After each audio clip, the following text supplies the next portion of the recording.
So I just wanted to, I'm going to circulate here in response to Bill Turk's story in the Washington Post this morning.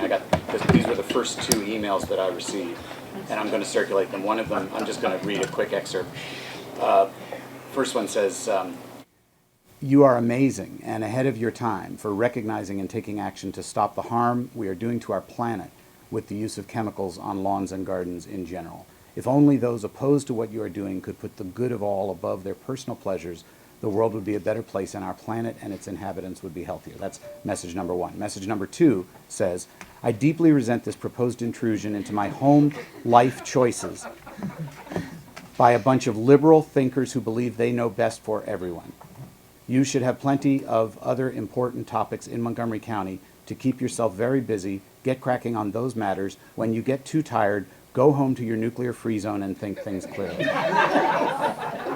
So we can send that around just as an example. I did not anticipate that this bill would evoke, such passion. I knew that the proponents of the bill are passionate about the potential hazards to human health and the environment. I do live in the city of Tacoma Park, and the lawn care industry and the chemical industry did engage in the debate there, but I didn't fully anticipate the degree to which that they would pull out all the stops here. I'm hoping there will be additional journalism that will track the expenditures by the chemical industry to fund the anti-pesticide bill lobbying campaign. I think that would be a good topic for some enterprising journalists. Mr. Turk's story touched on that, but I think there's substantially more that could be found by enterprising reporters. And the Transportation Environment Committee has 2 work sessions scheduled on the pesticide bill on March 16th and March 30th at 9:30 in the morning, both sessions. It is not anticipated that on either March 16th or March 30, the bill will come to a vote in committee. What Chairman Berliner wants to do is to get all the issues out on the table and get council members to a common frame of reference and get everybody educated. So after those 2 work sessions, the council will be preoccupied with the budget through the month of April and into May. So I wouldn't anticipate that there would be any real movement on the pesticide bill until June at the earliest. And while you guys are tweeting, my tweet is tweeting, so I'll turn off that. This week we don't have a very heavy legislative agenda because we cleared out 8 bills last Tuesday with unanimous votes before 10:15 in the morning. So we are getting a lot of good work done, and we are working closely together, but that cleared out a lot of the bills that we had pending. So tomorrow's session will not be a heavy legislative session. We're going to give the county executive his desire to take the Office of Procurement back out of the Department of General Services where he put it 8 years ago, and he'll have his own independent Office of Procurement. We'll hope that will improve practices there. And common ownership communities issue is really extremely interesting. I'm hearing more and more about distressed properties and the inability of homeowners associations to collect fees, which leads to a vicious downward cycle where residents feel the fees are too expensive, they're falling short in making the payments. The HOAs don't have ready cash to maintain the communities, so the swimming pool or the playground or yard maintenance may suffer. That then leads to further decline in the value of the property, which may lead to more property owners underwater, may make it harder to refinance loans. So we have a rising problem in our common ownership communities, and we're going to have to really discuss that in great depth in the budget, and the OLO report on that topic is something that I think really requires attention. We need a real close partnership with our federal delegation because there's a lot of lending issues involved. People are finding it difficult now because of the crackdown on lending since the recession, either to refinance or to get Fannie Mae or FHA loans for some of these properties. So overall, the housing market in Montgomery County remains strong. That is primarily with single-family homes. With condominiums, townhouses, and homes in homeowners associations, overall the market is strong, but we do have these pockets with distressed properties that we're really going to have to pay attention to. And I see Eric Friedman is here from the Office of Consumer Protection. We've really got to address the Common Ownership Communities Commission in this year's budget. It's just woefully underfunded, and it really needs a lot more attention. So I'll yield for, oh, we had a good meeting last week on the Liquor Control Special Committee, and I was actually satisfied by what I heard with respect to the follow-up on Channel 4's reporting regarding corruption in the department. We don't stand for corruption in Montgomery County, and the individuals involved aren't working for the department anymore, and I think I think the answers to my questions on that topic were satisfactory. And we're going to continue to identify ways that the overall liquor control system can be improved and made more customer friendly. So anyway, that's what's happening in Lake Wobegon. What questions can I answer for you guys? What's on your mind? You mentioned how the DLC can be improved. Yes. So at this point, is it sort of out of the question that you would look at the full privatization or deregulation? I don't think we will go full privatization. If you look at the OLO report, where I think there's rising interest is in option 4, which would privatize the special orders. But there's a lot of other things we can do while keeping the department a county department. There's a strong view that there's a market for additional liquor stores. And there's a lot of concern about how the fleet is outmoded and needs to be replaced. They need to have a lot more flexibility outside of what other departments have to go through because they're a business. So they need to be more responsive to customer demand, and they shouldn't be subject to hiring freezes, and if they need new equipment, they ought to be able to get it right away to serve the needs of the market. So there's a lot of improvements that I think are coming to light that can be made in the operations of the department, even as it remains a county department. And then I think there will be modified privatization that would require a change to state law, because I think there's interest in letting licensees get their special orders on the private market. Option 4 doesn't put any union jobs at risk. It does not, at least according to OLO. The special order, I mean, you seem to have taken up the special order, like special wines. Why is that so important? It's because it's what the restaurateurs complain about the most. It's a big part of the brand of a restaurant that you're able to offer exclusive, interesting, cocktails and wines. And so when I hear from restaurateurs, they complain that they're trying to brand themselves, they're trying to provide a particular identity for their restaurant, but they just can't get access to product. And so that's the most frequent complaint we hear from restaurateurs.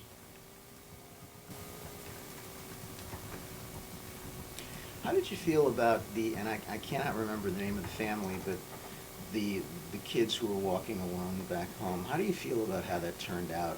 There was some sort of finding called unsubstantiated child neglect. Yes. A term I'm still trying to get my head around. Uh-huh. But they're going to keep the record open for Uh-huh. 5 years on this family, with keeping the option open to bring some further charges. How do you feel this shook out?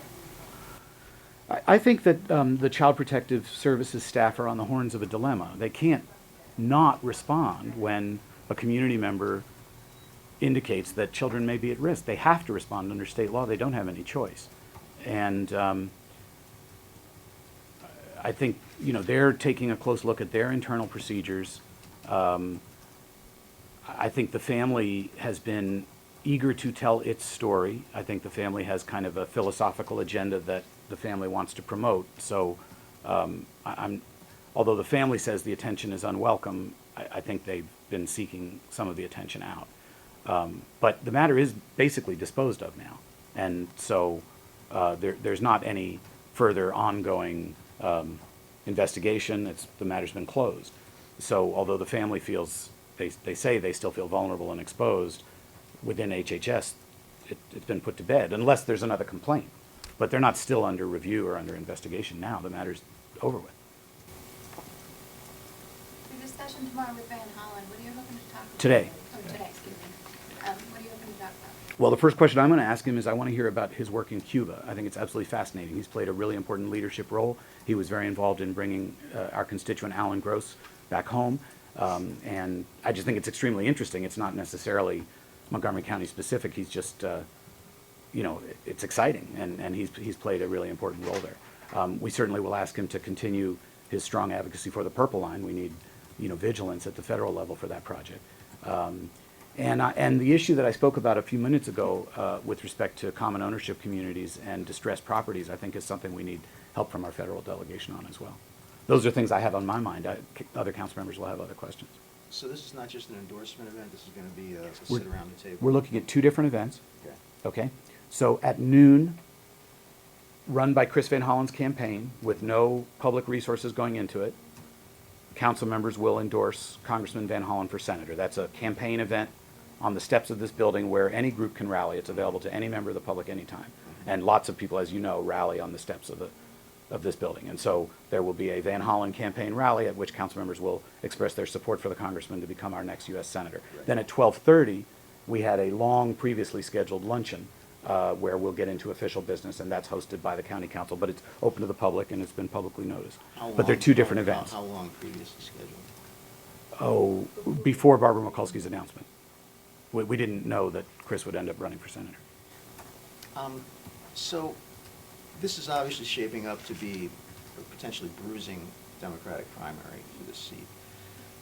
I know people have different ideas about whether hotly contested primaries are good or bad for the candidates or the party. What's your take on a race that could put, Donna Edwards and Delaney and Representative Van Hollen in a primary? Well, I'm supporting Chris Van Hollen. I think he's earned it. I think he's shown the capability to adapt to, adverse conditions and emerge as a persuasive and thoughtful and effective voice. You couldn't operate in more adverse conditions than he's been operating in the Republican House, and yet he's won universal respect. He explains complex issues in a way that ordinary folks can understand them. He makes friends wherever he goes. He's only been in the House for 12 years, and yet he's right at the right hand of the Democratic leader. He's just an immensely talented and effective politician. So I'm supporting him. But a divisive, high expense, high money, nasty rhetoric primary, that's okay. It's not it doesn't weaken the winner going into the. We haven't seen any nasty rhetoric yet, so that's a projection on your part. I'm not aware of any nasty rhetoric. I'll get nasty. to you as soon as I hear. Okay. I mean, nasty rhetoric obviously is unfortunate, but we haven't seen any yet, so I'm not going to respond to something I haven't seen. I've heard from some people that it seems a little early for all these officials to come out endorsing Van Hollen before we've really heard from a lot of other candidates. What's your take on that? Well, number one, my advice for anyone running for U.S. Senate or U.S. House in 2016 is pace yourself. April of 2016 is a long time from now. Chris, of his own, he's made the decision that he wants to get out early, let everyone know that he's very serious about it, and that he wants to lock down as many endorsements as he can. I understand that as a strategy, but I don't know that every candidate needs to pursue precisely the same strategy. And in particular, with respect to Chris's seat, the 8th Congressional District seat, I think there's going to be some months where that will shake out, and I don't think it's necessary for any candidate right out of the block to nail down everything right now. There's, quite a bit of time between now and next April. But you don't feel it's too early for example, the council to endorse him when there could be other candidates that arise? There is no doubt in my mind that of any potential candidates for the U.S. Senate, Chris Van Hollen has proven that he is the most adept, he's the most savvy, he's got a record of accomplishment.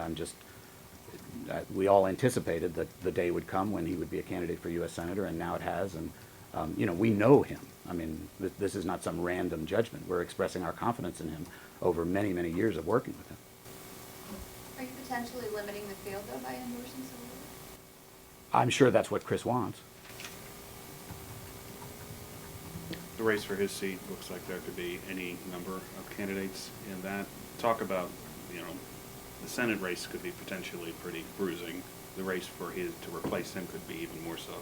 Well, I mean, the other caution I would give every candidate is to remember that, Democrats lost the governor's race. We can't just assume that this is guaranteed to be a Democratic seat. So I hope Democrats will not engage in nasty rhetoric. I hope everybody keeps it friendly, because we got to pull together.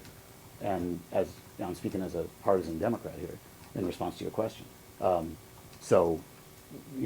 is the potential for a Republican to get elected to the U.S. Senate, and even the House. I mean, I haven't heard from my dear friend Connie Morella yet, but I mean, someone with a profile like that would be competitive in a congressional race.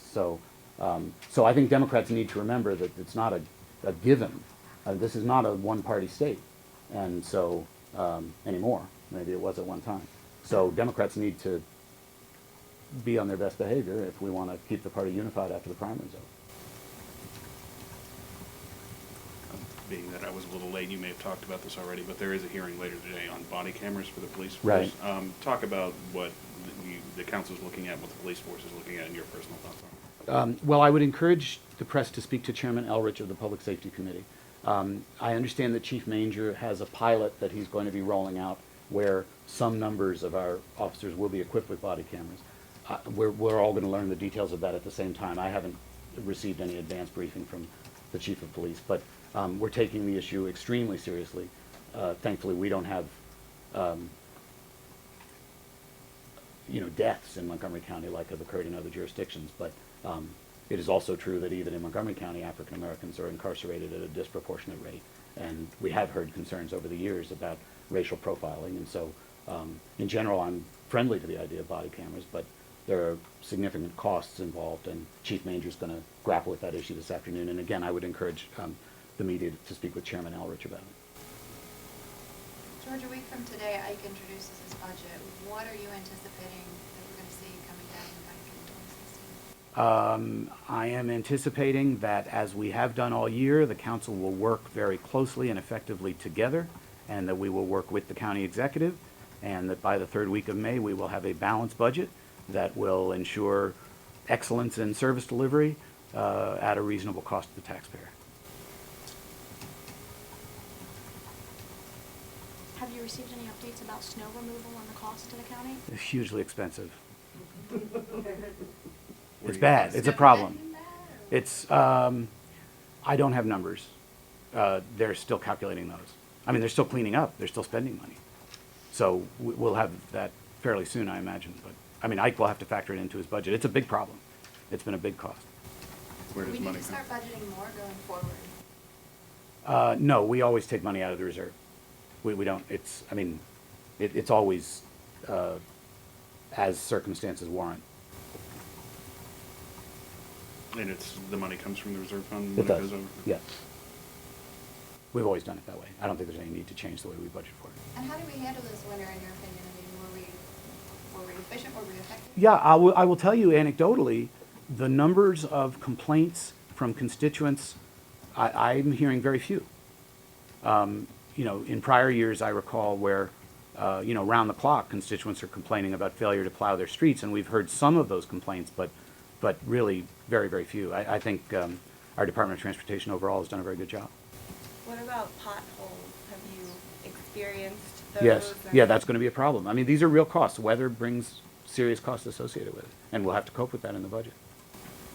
This was the first year or first winter at least since there was the bill that allowed for the interactive map, the shoveling, and then the more awareness of the 24-hour law. Has that at all changed anything in this first winter? I'm not aware that it has. I still see sidewalks unshoveled. I'm not aware that public awareness. It's very difficult to have a dialogue with the public. I always joke about it. It's like, hello, is the public there? Can I talk to the public, please? You can do everything within your power to pump a message out there, but that doesn't mean that the public is paying attention to what county government wants them to know. A lot of it is just to my eye and anecdotal, but I don't notice any better effort of private property owners to clear their sidewalks. I saw a lot of sidewalks uncleared through this whole weather event.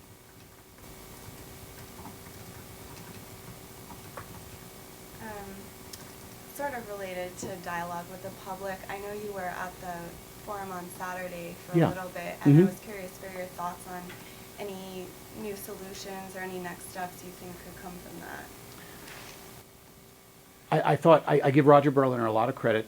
He's a very, very smart and thoughtful guy, and he assembled the right people in the room, including the chairman of our education committee, Mr. Rice, who's here, and the president of the council, the chairman of the planning board, the school system staff. I mean, there was a real meat and potatoes discussion of what gives rise to these costs, the need for better investment in school facilities, and what we need to do to get there. I think our senators and delegates, I'm hearing very good things. I think we're going to get a reasonably good outcome from Annapolis, both in the operating and the capital budget. We've got to have a close partnership with our delegates and senators. We don't get our fair share of school construction money. We represent about 17% of the state's student population, and we get between 11 and 13% of school construction dollars. So that's not fair. So we've got to improve the partnership with our senators and delegates and with the school system.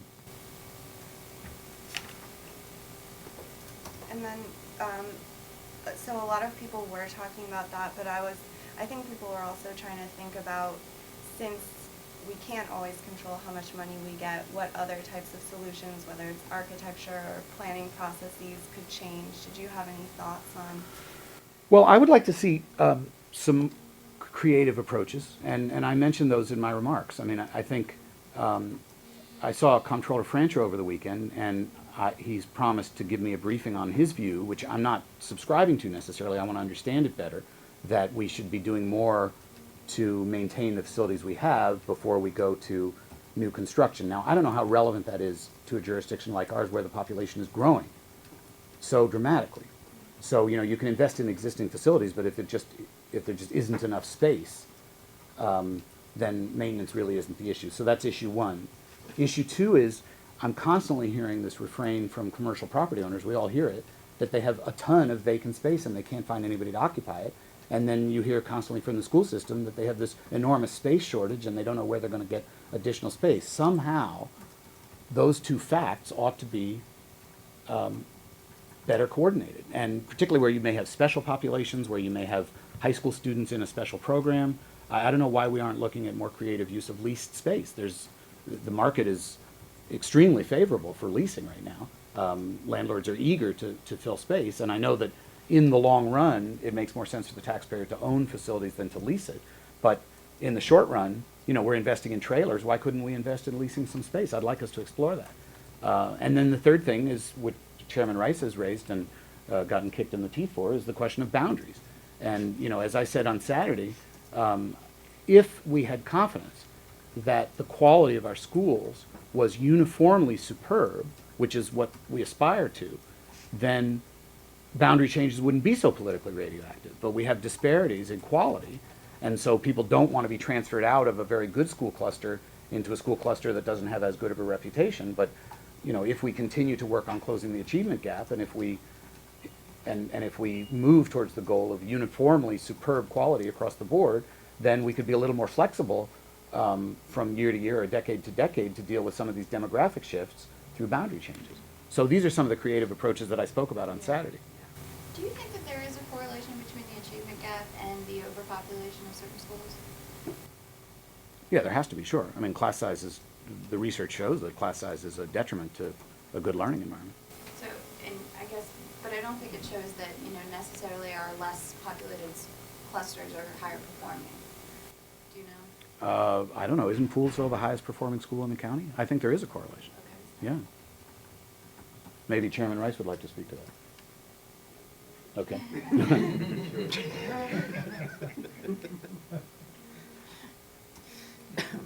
Anything else? Very good. Nice to see everybody. Thank you all for coming. I'm really appreciative of your showing up.